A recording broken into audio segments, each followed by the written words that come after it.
Caution. Humanity's war vessel has arrived in the conflict zone in the dark space beyond the rim of known galaxies. The system of Viridian burned. Planets had been turned into rubble. Moons shattered into pieces, and entire fleets were scattered like broken toys. The war had lasted for decades, and neither side seemed to remember why it had begun. Commander Terran stood on the bridge of the flagship Zoreth, looking out at the endless battlefield. His 3 eyes scanned the view screen, where tiny ships darted like insects between explosions of light and metal. He could hear the faint hum of alarms and the chatter of officers reporting losses. The numbers were grim. Another cruiser had been destroyed. Hundreds of lives lost. His fleet was weakening. "Status report," Taran said, his voice calm but edged with tension. "We lost 2 more frigates near the Kairos belt," said Lieutenant Vark. "Enemy forces are pressing hard. Shields are failing in multiple sectors." Taran sighed. He had seen this pattern for years. No matter how many ships they built, how many new weapons they fired, the result was always the same. The war consumed everything and victory slipped farther away each day. "Any civilians left in the belt?" Taran asked. "We evacuated most, but a few stations remain," Vark replied. "They are hiding in damaged shelters. Life support is failing in some." Taran clenched his hands behind his back. He had no answer. He could not save everyone. The war had turned space into a graveyard. As he stared into the void, the long-range sensors beeped. A new signal appeared. Something unusual. Something he had never seen before. "What is that?" Taran asked, frowning. Lieutenant Vark looked at the readings. "It's a single ship entering the system. No markings. No identification. Its energy readings are very dense. Unlike anything in our database." Taran's 3 eyes widened. "Bring it up on the main screen." A sleek ship appeared in the view. It was unlike any design used in the galaxy. Its hull was smooth, angular, almost elegant, and it moved with purpose. There were no signs of weapons, no flares, no identification lights. It was calm. And yet, the energy readings made the fleet tremble. "All units, hold fire," Taran commanded. "We do not know what we are dealing with." Messages were sent to the other side of the conflict, to the enemy coalition. They received the same readings. Confusion spread quickly. Both sides paused, unsure if the new ship was an ally, a scout, or something far worse. In the command chamber of the human vessel, Captain Luke Carter stood with Officer Maria Lopez and Engineer Daniel Brooks. Tactical lead Nias Clark watched the battlefield from her console. The humans were calm. They had prepared for this moment. They had studied wars like this before. "We are in position," Maria said, checking the sensors. "Both sides are unaware of our full capabilities." Luke nodded. "Remember, our mission is to protect civilians and stop the war. We are not here to conquer. Just make them understand." Nina looked at him. "And if they refuse to listen, then we show them the consequences," Luke replied simply. He did not smile. He did not hesitate. He had done this before in simulations, and he knew exactly what needed to happen. Back in the Viridian system, both alien fleets started sending messages to the unknown ship. Warnings, questions, threats. "Identify yourself," one commander barked. "Leave this system immediately or we will destroy you." The human ship responded with a calm, simple signal. It said, "Humanity has arrived. Cease fire immediately." They continued to fight, thinking this was just a trick or a test. The war had made them blind to warnings. Explosions continued. Lasers cut through the void, and small ships were obliterated as if they were nothing. Suddenly, the human ship moved. It moved faster than anything the galaxy had seen. It did not dodge like other ships. It glided. Its energy field extended in pulses, disabling weapons from both sides. Small fleets stopped mid-fire. Engines sputtered and died. Shields flickered and fell. But no one was killed. Commander Terran's mouth fell open. What did it just do?" Vark looked at the readings. It shut down our weapons." It did not destroy them, just made them stop working. Panic spread quickly through both alien coalitions. Reports came in from all sectors. Fleets were frozen in space. Bombs hung in midair. Missiles lost power. Even drones went still. The human ship had not fired a single shot, and yet it had stopped hundreds of ships from continuing the battle. In the human vessel, Luke observed the systems. Maria reported, "All civilians near the Kairos belt are safe. We have neutralized crossfire damage." "Good," Luke said. "Keep monitoring. Do not engage unless necessary." In the Viridian system, the alien fleets were in chaos. Commanders argued. They could not understand what had just happened. Some thought it was a new type of weapon. Others suspected a trap.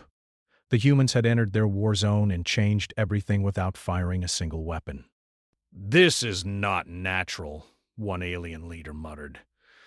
"We are not strong enough to challenge it." Yet it has not attacked us. Taran realized something. The ship was not here to destroy. It was here to control the battlefield in ways he could not even imagine.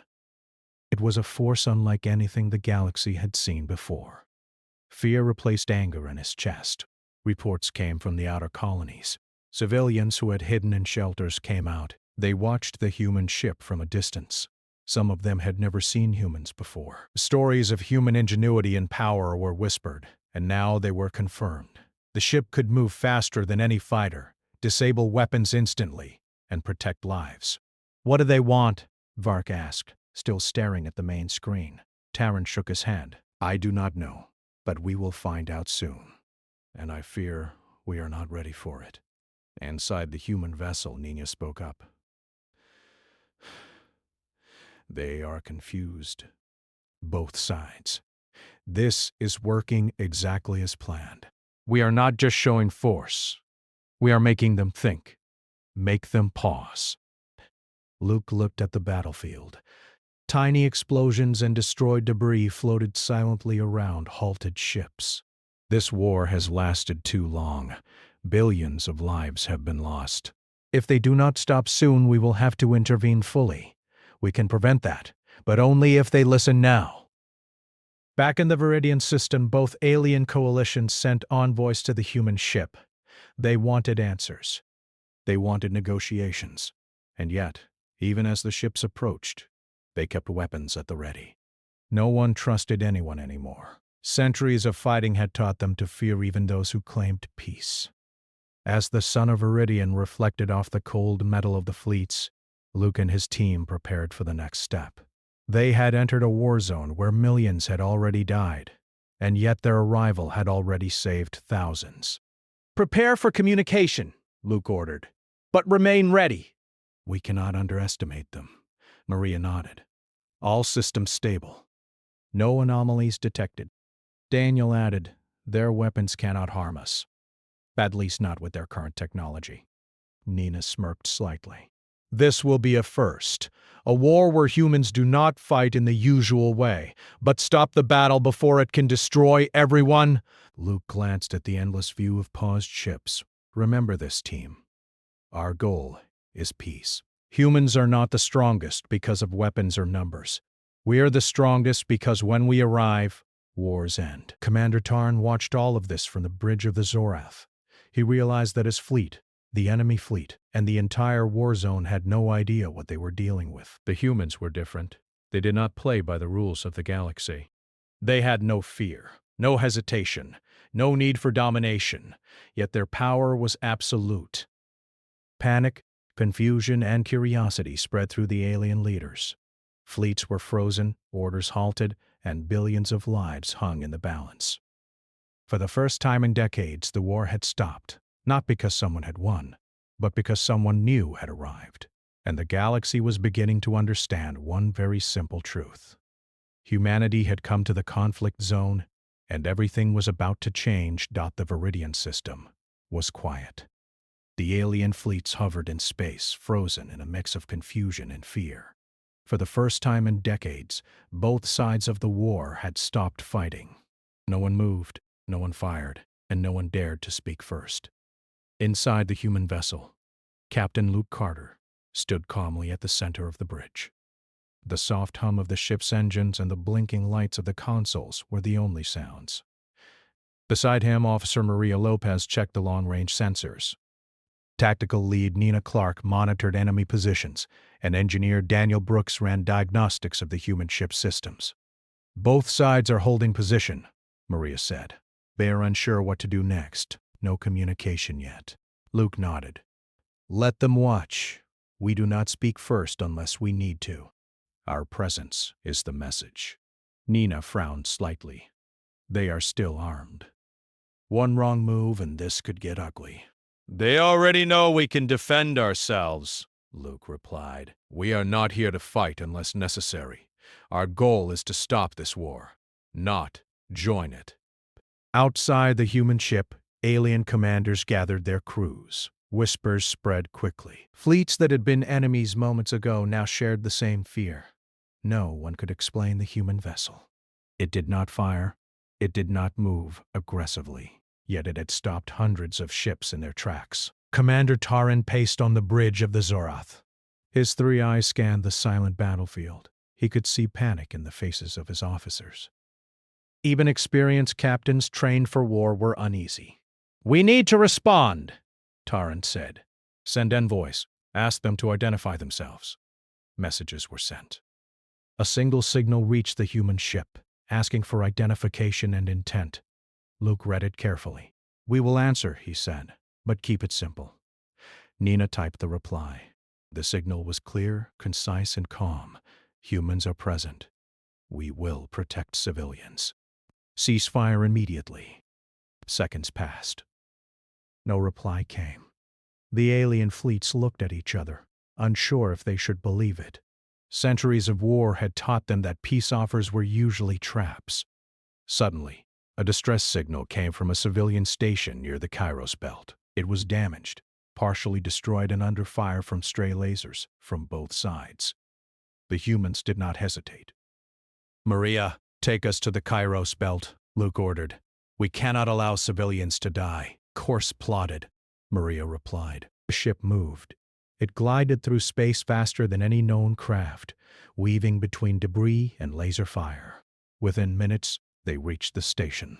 From the station's view, a massive ship appeared, smooth and silver, moving as if it belonged to another universe. The human ship hovered near the station, its energy field extending like an invisible shield. "Engage neutralization mode," Luke said. Outside, beams of energy spread silently. Enemy weapons stopped working near the station. Engines died, shields collapsed, and cannons froze in place. Ships that had been moments from firing on the station were now helpless. Civilians on the station watched in awe. They saved us," whispered a station worker. Inside the human ship, Nina smiled slightly. "We are doing our job. No one gets hurt." Taran watched the events from his bridge. He could not believe what he was seeing. A single human ship had stopped destruction in an entire sector. His fleets, trained for war and equipped with advanced weapons, could not touch it. Fear replaced his anger. "Prepare full scanners," Taran ordered. "We need to know how it works." "Sir, it is beyond our understanding," Lieutenant Vark said. "We cannot detect any weapons. Energy fields are unlike anything we have seen. And yet, it stops us completely." Taran rubbed his forehead. "Send envoys. Request a meeting. We cannot continue like this." Back on the human ship, Luke watched the alien fleets approach cautiously. Envoys arrived, small ships carrying leaders from both sides. They hovered near the human vessel, weapons raised but idle. "Open a channel," Luke said. "Let them speak." Nina activated the comm system. A voice came through, calm but filled with fear. "Humans." "We wish to understand your intentions," said an alien commander. "Why are you here?" "Why did you stop our fleets?" Luke replied simply, his voice steady. "We are here to protect civilians. We do not take sides. We will intervene if lives are at risk. The war can continue, but we will not allow its destruction to spread further." There was silence. The alien envoys did not know how to respond. Their centuries of fighting had never prepared them for an enemy who did not fight in the normal way. "You can destroy us," Terran said finally. "Why do you not?" Luke looked at him. "Because our goal is not conquest. Our goal is to stop unnecessary deaths. We have the power to destroy, but we choose not to. We only act to protect life and restore balance." For the first time, commanders from both sides truly understood the meaning of power. It was not about numbers, not about fleets or weapons. It was about control and choice. "If we continue this war," Luke said, "we will intervene fully. We can disable fleets, destroy weapons, and prevent further deaths. This is not a threat. It is a fact. You can choose peace now or face full intervention." Terran's three eyes widened. He realized the human ship was not bluffing. It had mapped every vessel, every weapon, and every command system.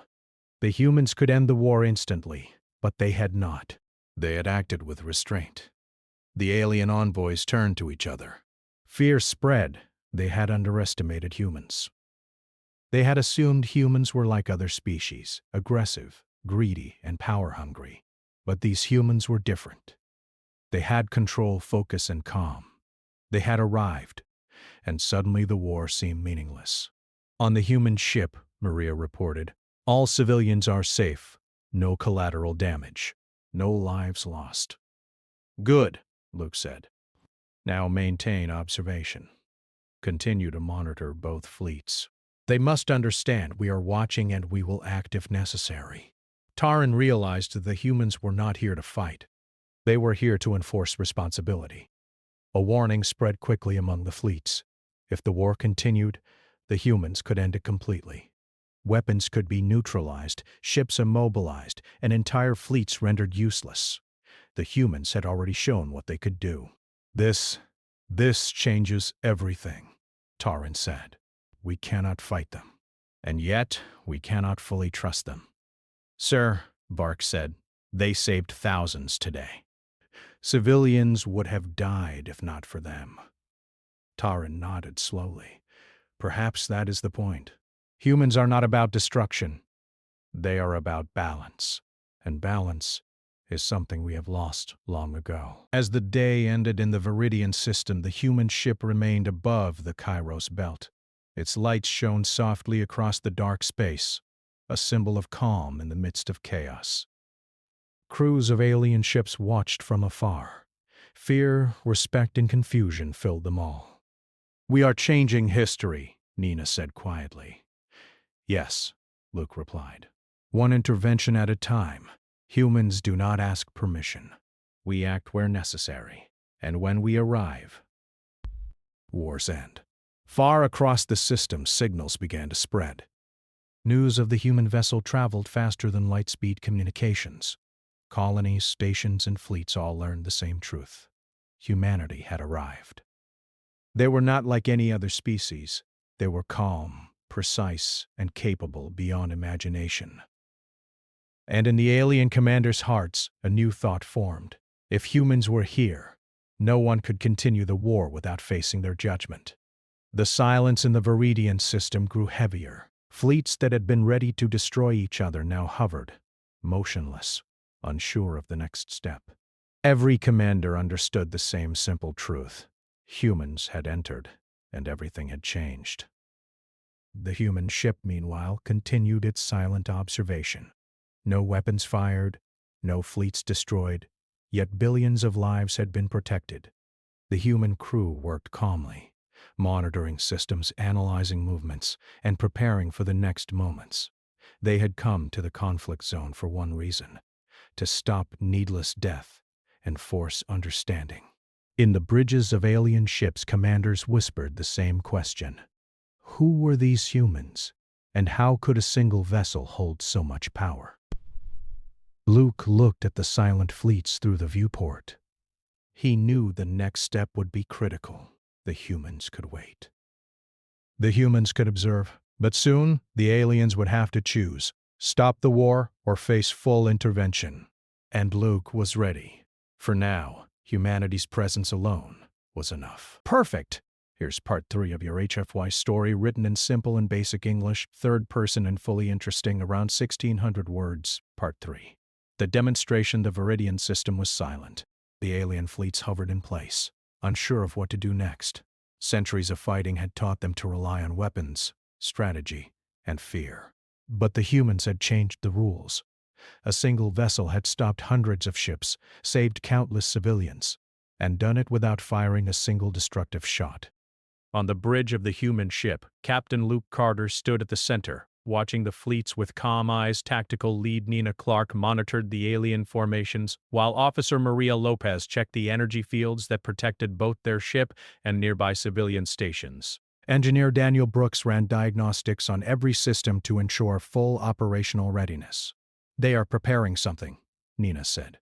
"I detect movement in multiple sectors. They are combining forces.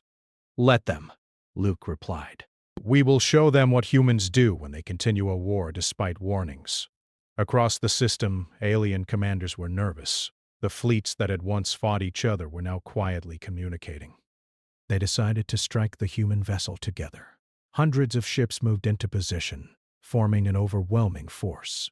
Lasers, missiles, and energy beams bristled across the void, all aimed at the humans. It was a massive, coordinated attack. Terran's three eyes widened as he watched the alien fleets from the Zorath. Even he felt fear. "We might lose everything in this strike," he said. "They cannot be defeated." Back on the human ship, Luke calmly observed the approaching fleets. "Nina, prepare full defensive protocols. Maria, ensure energy field stability. Daniel, stand by for system adjustments." "Ready," each of them replied. The alien fleets fired all at once. Hundreds of lasers and missiles converged on the human vessel. Explosions erupted around it. Light reflected across the hull. The ship did not move. It did not dodge. It simply held its position. They are not evading," one alien commander whispered to another. "This is madness." The attacks hit the ship, but nothing happened. The energy fields absorbed every strike. Not a single laser breached the shields. Missiles froze midair and fell harmlessly into space. The aliens watched in shock as the human vessel remained unscathed, silent, and calm. "Activate the field," Luke said. "We will show them consequences without harming lives." Nina pressed a series of controls. The ship's energy field expanded outward in waves. The waves reached the alien fleets. In seconds, weapons locked. Engines shut down.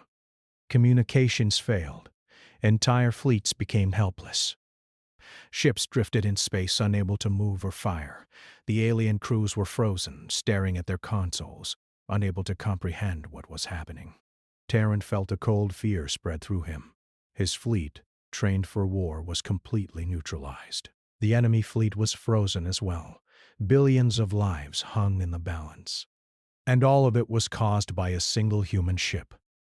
"This is impossible," Terran muttered. "How can one ship do this?"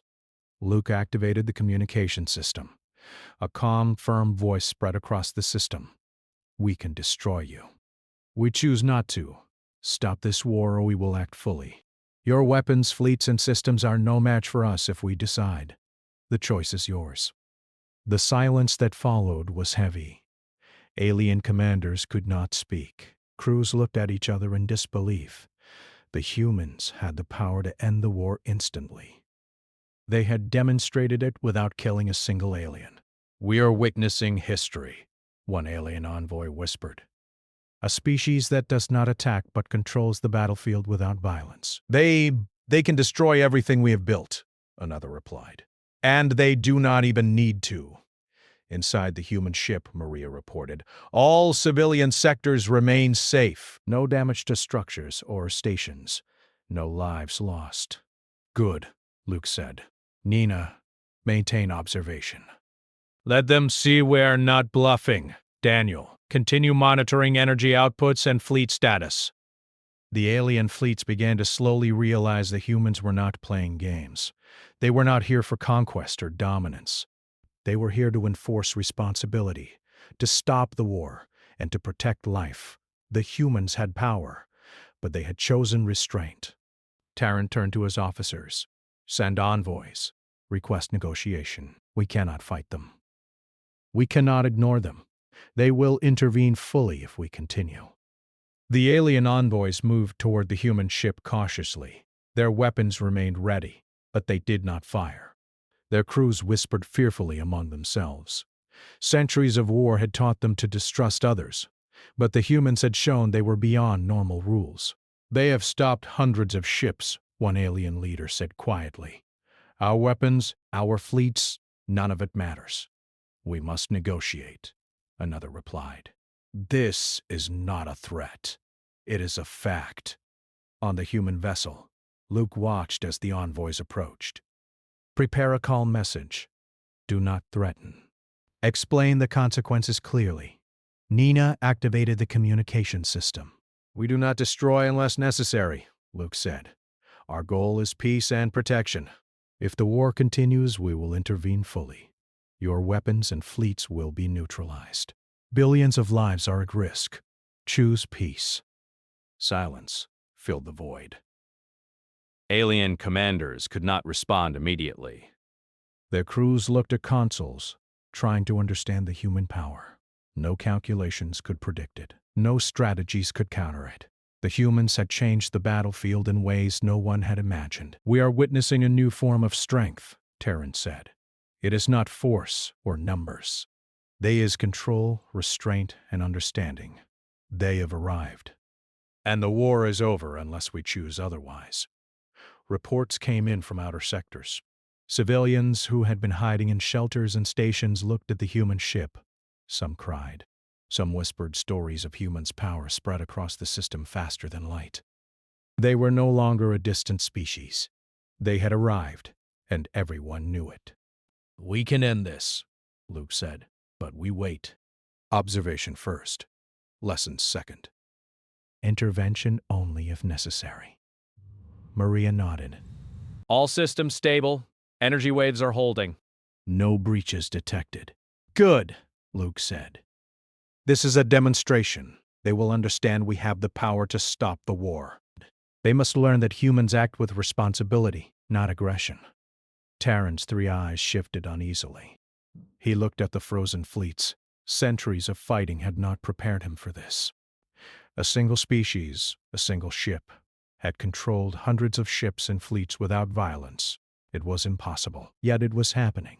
They are showing mercy, Terran muttered. And that mercy is terrifying. Outside the human ship, the fleets remained motionless. Alien crews whispered fear and amazement. Some looked at the human vessel with hope. Others looked with terror. Centuries of war had not prepared them for an enemy who acted without aggression but had total control. They are teaching us something, one alien leader said quietly. We are not just being stopped. We are being judged. Inside the human ship, Luke stood calmly, observing the fleets. Billions of lives had already been saved. They had shown restraint. They had shown power. And soon the aliens would have to make a choice: continue the war and face full intervention, or stop and accept the humans' warning. Nina glanced at him. They will understand soon. They cannot ignore this. Yes, Luke said. And when they do, peace will begin. Humans do not fight wars for conquest. We end wars for life. They will learn that today. Across the system, the alien fleets remained frozen. Commanders whispered, crews stared, and billions of lives waited. The humans had made their demonstration. The power of restraint and responsibility had been shown. For the first time in decades, the Viridian system was calm, not because of surrender, not because of victory, but because one species had arrived and demonstrated a simple truth. Humans had the power to end war, and they chose to act wisely. The demonstration was complete. The aliens understood. Fear, respect, and awe spread through every ship. The war could continue only if they dared to ignore the humans. The consequences were clear. Luke looked at the calm fleets. The lesson is learned. Now we wait for their choice. And whatever it is, we will act to protect life.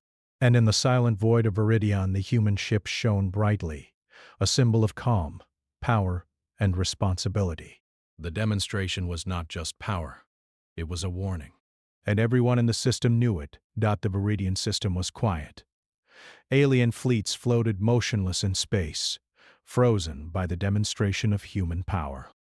Commanders whispered to each other. Crews stared at their consoles in disbelief, and for the first time in decades, war seemed meaningless. Inside the human vessel, Captain Luke Carter stood on the bridge. Tactical lead Nina Clark monitored the fleets.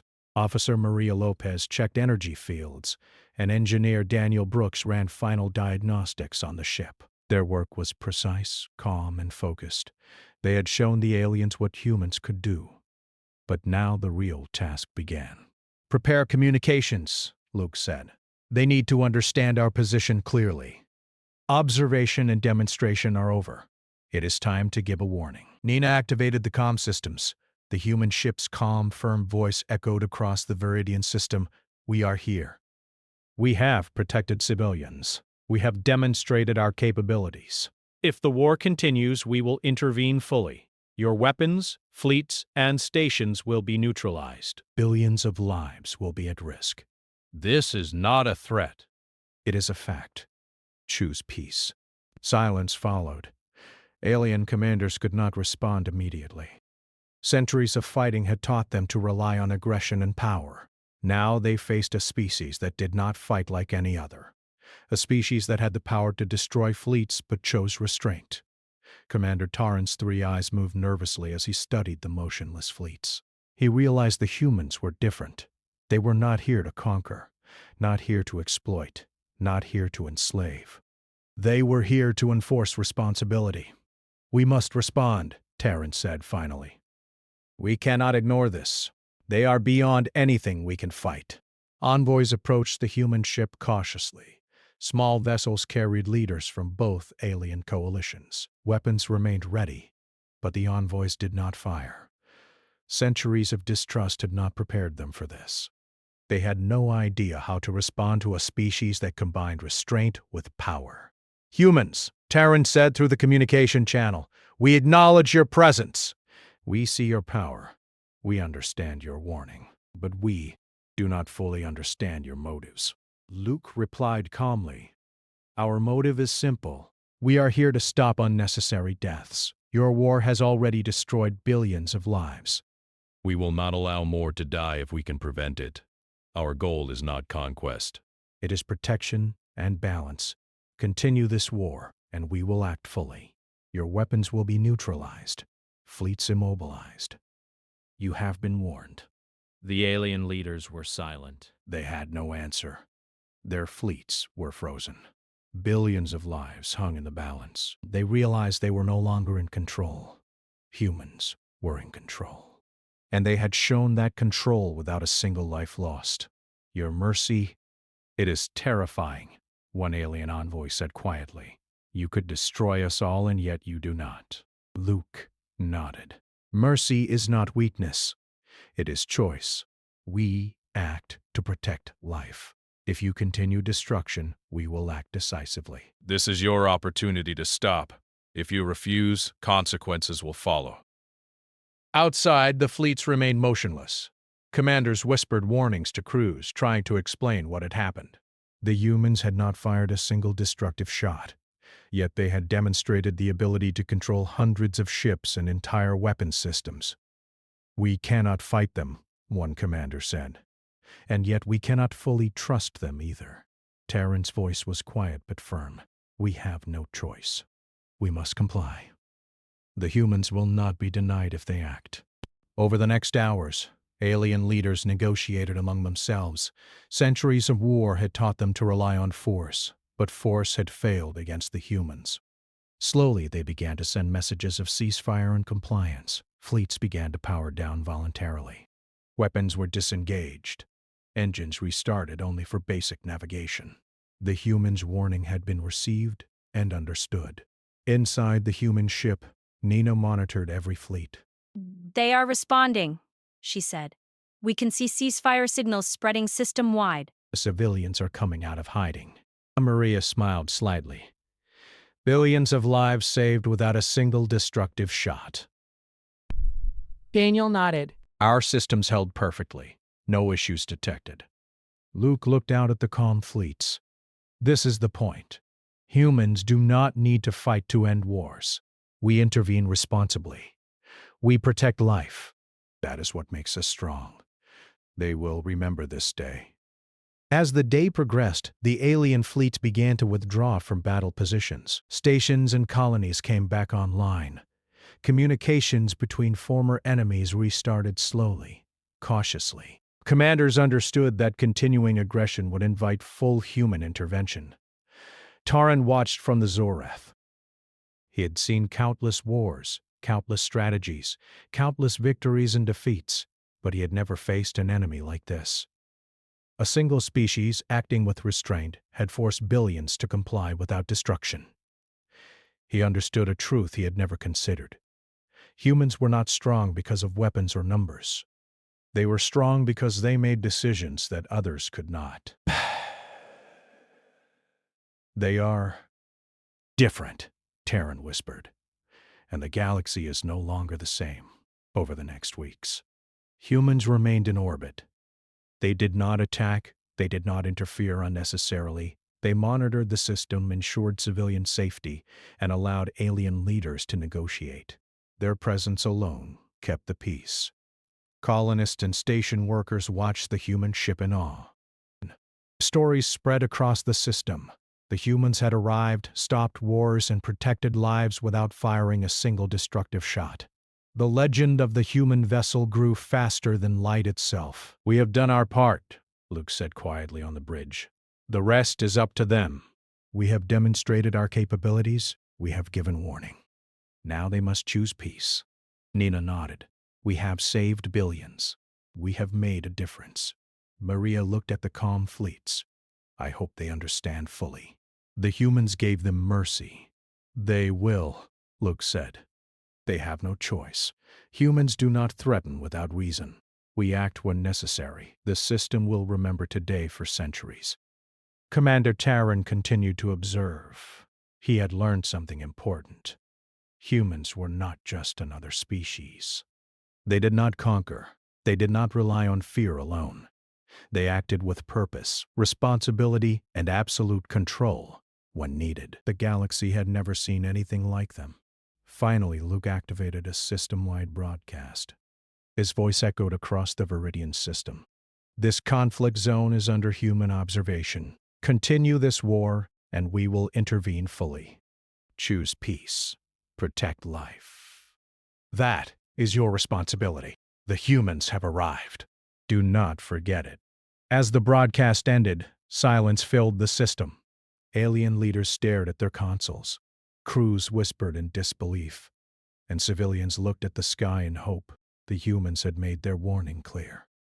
Taran sighed and turned to his officers. "We have been judged.